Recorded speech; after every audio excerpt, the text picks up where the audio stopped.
పంచాయతీ ఎన్నికల్లో ఎన్నో వింతలు విచిత్రాలు చోటు చేసుకుంటున్నాయి. మహబూబాబాద్ జిల్లా పెద్దవంగర మండలంలోని బొత్తల తండా, భీమ్లా తండా ఏర్పడ్డాయి.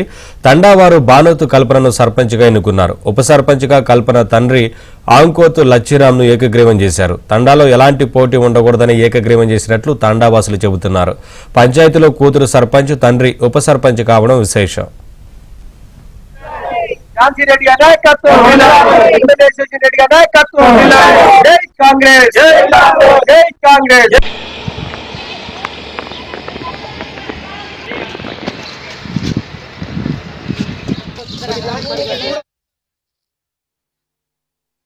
నా పేరు కల్పన, మా భర్త పేరు వెంకన్న.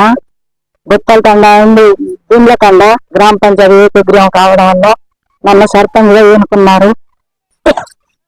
ఝాన్సీ రాజేందర్ రెడ్డి యశస్విని గారికి మా పార్టీ తరఫున, కాంగ్రెస్ పార్టీ తరఫున మా గ్రామ పంచాయతీ ప్రజలకు అందరికీ ధన్యవాదాలు చేస్తున్నాను. గ్రామ పంచాయతీకి వాళ్ళకు మంచి అభివృద్ధి పనులు చేయాలని ఏకగ్రీవంగా ఎన్నుకోవడం జరిగింది. అందుకు గాను మా తండ తరపు నుంచి సర్పంచ్ కల్పన గారిని ఎన్నుకోవడం జరిగింది.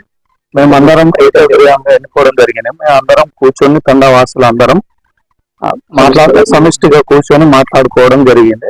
అందులో కల్పన గారిని ఏకగ్రీవంగా ఎన్నుకోవడం జరిగింది. వాళ్ళ మీద నమ్మకంతోనే యశస్విని రెడ్డి, ఝాన్సీ రెడ్డి గారు వారికి నమ్మి వారి యొక్క పనితనాన్ని గుర్తించి వాళ్లకు టికెట్ ఇవ్వడం జరిగింది. వారి మాటను గౌరవించి మా తండావాసులు అందరూ ఏకదాటిగా నిలబడి సర్పంచ్గా గెలుచుకోవడం జరిగింది.